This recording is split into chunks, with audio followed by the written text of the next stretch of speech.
Cyber স্পেসেও নিষিদ্ধ হলো আওয়ামী লীগের কার্যক্রম।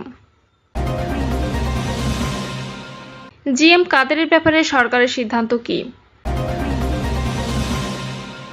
আওয়ামী লীগের কার্যক্রম নিষিদ্ধের সিদ্ধান্ত আমরা আনন্দিত, বলছেন ফখরুল। এবং সর্বশেষ জানাবো, জটিল যুদ্ধবিরতি টিকবে তো? শুনছিলেন সংবাদ শিরোনাম, এবারে বিস্তারিত। জিএম কাদেরের ব্যাপারে সরকারের সিদ্ধান্ত কি? জাতীয় পার্টির চেয়ারম্যান জিএম কাদেরের ব্যাপারে অন্তর্বর্তীকালীন সরকারের সিদ্ধান্ত জানতে কি তা নিয়ে প্রশ্ন তুলেছেন জাতীয় নাগরিক পার্টি যুগ্ম মুখ্য সংগঠক আব্দুল হান্নান মাসুদ। পোস্টে হান্নান মাসুদ লেখেন, হে ইন্টারিম দিল্লির গোলাম জিএম কাদেরের ব্যাপারে আপনাদের সিদ্ধান্ত কি? পরে আবার ছাত্র জনতার প্রতিরোধকে মব বলতে যাইয়েন না। এদিকে রোববার এক সংবাদ সম্মেলনে জাতীয় পার্টি নিবন্ধন বাতিলের দাবি জানিয়েছেন গণ অধিকার পরিষদ। দলটি নির্বাচন কমিশনে আওয়ামী লীগ ও জাতীয় পার্টি নিবন্ধন বাতিল চেয়ে লিখিত অভিযোগ দেবে। জাতীয় পার্টি 2008 সালের নির্বাচনে আওয়ামী লীগের সঙ্গে মহাজোট গঠন করে। এরপর 2014, 2018 ও 2024 সালে বিতর্কিত নির্বাচনকে বৈধতা দিতে বিরোধী দল হিসেবে সংসদে যায় দলটি। আওয়ামী লীগের কার্যক্রম নিষিদ্ধের সিদ্ধান্তে আমরা আনন্দিত, বলছেন ফখরুল। বিচার কাজ সম্পন্ন না হওয়া পর্যন্ত আওয়ামী লীগের যাবতীয় কার্যক্রম নিষিদ্ধ করার সিদ্ধান্ত সঠিক বলে উল্লেখ করেছেন বিএনপি মহাসচিব মির্জা ফখরুল ইসলাম।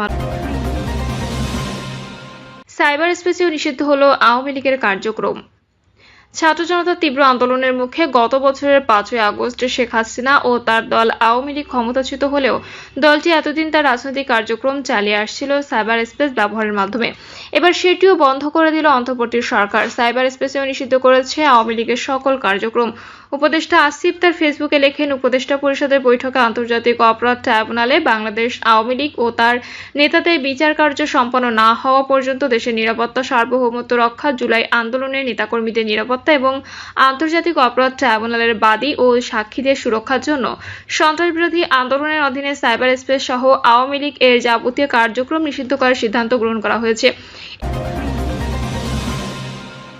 আওয়ামী লীগের কার্যক্রম নিষিদ্ধের সিদ্ধান্তে আমরা আনন্দিত, বলছেন ফখরুল।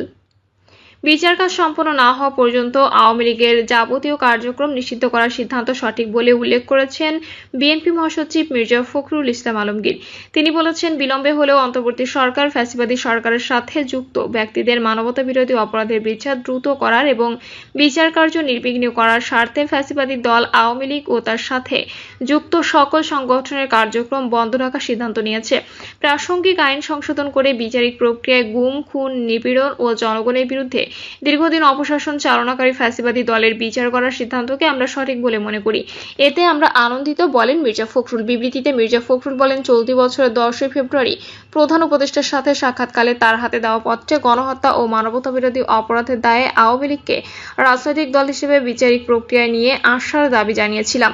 গত 16 এপ্রিল প্রধান উপদেষ্টার সাথে সর্বশেষ সাক্ষাৎকালেও তার হাতে দেওয়া পত্রে আমরা পতিত ফ্যাসিবাদী দল ও সেই দলীয় সরকারের সাথে যারা যুক্ত ছিল তাদের বিচার দ্রুত করে দেশের রাজনীতির ময়দানকে জঞ্জালমুক্ত করার দাবি জানিয়েছি।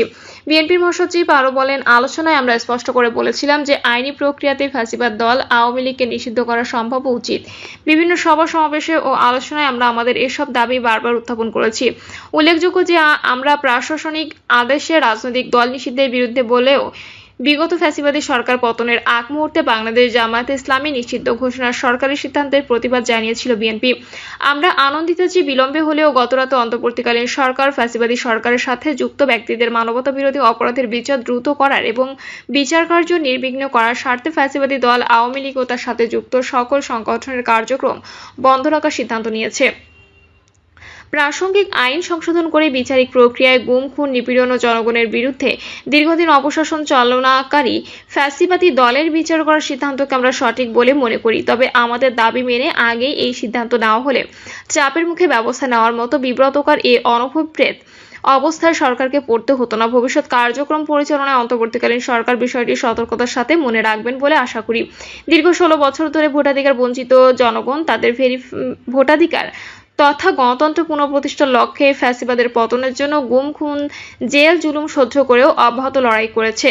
তাদের সেই দাবি এখনো অর্জিত হয়নি। গণতন্ত্র পুনঃপ্রতিষ্ঠার সুনির্দিষ্ট রোডম্যাপ ঘোষণার দাবিও ক্রমাগত উপেক্ষিত হওয়ার জনমনে যে ক্ষোভের সৃষ্টি হচ্ছে সে ব্যাপারে সচেতন হওয়ার জন্য অন্তর্বর্তী সরকারের প্রতি আহ্বান জানান মির্জা ফখরুল।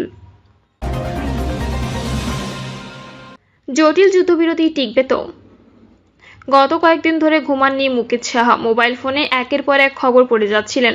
ভারত পাকিস্তান সংকটের খবরে আটকে ছিলেন। গত শনিবার তার মা তানফিরা বানুর একটি ফোন কল আসে। সেই ফোন কলই তার মধ্যে এক ধরনের ভয় ধরিয়ে দেয়। বাবা, বাড়িতে চলে আয়, আলাদা থেকে মরার কি দরকার, একসঙ্গে থাকলে অন্তত একসঙ্গে মরতে পারবো। মায়ের এই কথা শুনে ভেঙে পড়েন দিল্লির এক বিশ্ববিদ্যালয়ের 23 বছর বয়সী শিক্ষার্থী মুকিত। তিনি বলেছিলেন মায়ের এই আবেদন তার ভেতরটা একেবারে নাড়িয়ে দেয়। ঘণ্টাখানিক পর তার ফোনে আরেকটি খবর আসে। মার্কিন প্রেসিডেন্ট ডোনাল্ড ট্রাম্প জানান ভারত ও পাকিস্তান সম্পূর্ণ ও তাৎক্ষণিক যুদ্ধবিরতিতে সম্মত হয়েছে। এরপর দক্ষিণ এশিয়ার দুই প্রতিদ্বন্দ্বী দেশে যুদ্ধবিরতির ঘোষণা দেয়। যুক্তরাষ্ট্র সহ কয়েকটি দেশের মধ্যস্থতায় এমনটি সম্ভব হয়। শাহ বলেছিলেন, একটা বিশাল স্বস্তি নিঃশ্বাস ফেলেছিলাম। খুশিতে মাকে ফোন করে বলেন, দুই দেশ শান্তিতে পৌঁছেছে, আমরা আবার সময় কাটাবো, ভয় পাবে না মা। তখন তার 48 বছর বয়সী মা বলেন, পড়াশোনায় মন দাও, বার্ষিক পরীক্ষা শেষ না হওয়া পর্যন্ত বাড়ি ফিরতে হবে না। তবে ওই ফোন কলে 3 ঘন্টা পার হতে না হতে আবারও ভেঙে পড়ে সেই স্বস্তি।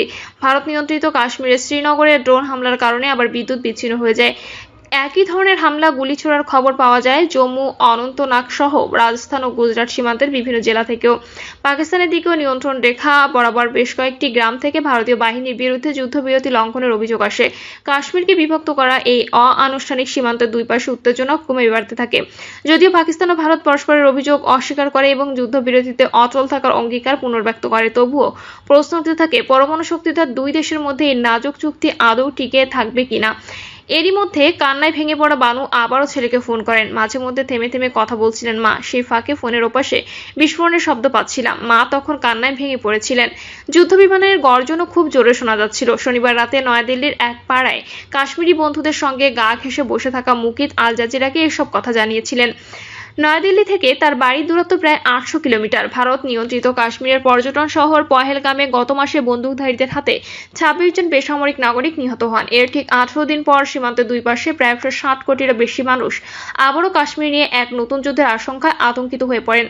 এর আগেও ভারত ও পাকিস্তান কাশ্মীর নিয়ে একাধিকবার যুদ্ধে জড়ায়। কাশ্মীর মুসলিম সংখ্যাগরিষ্ঠ হিমালয় অঞ্চলে অবস্থিত। দুই দেশই কাশ্মীর নিজেদের বলে দাবি করে। এই অঞ্চলে দুই দেশেরই আংশিক নিয়ন্ত্রণ রয়েছে। ভারত নিয়ন্ত্রিত অংশের সশস্ত্র বিদ্রোহ শুরু হয় 1889 সালে। সেই থেকে শুরু করে এই পর্যন্ত কয়েক হাজার মানুষের প্রাণ গেছে, যাদের অধিকাংশই বেসামরিক নাগরিক। প্রিয় দর্শক, এই ছিল এখনকার সর্বশেষ সংবাদ। আপডেট সব সংবাদ পেতে চ্যানেলটি সাবস্ক্রাইব করে বেল আইকনটি ক্লিক করে রাখুন।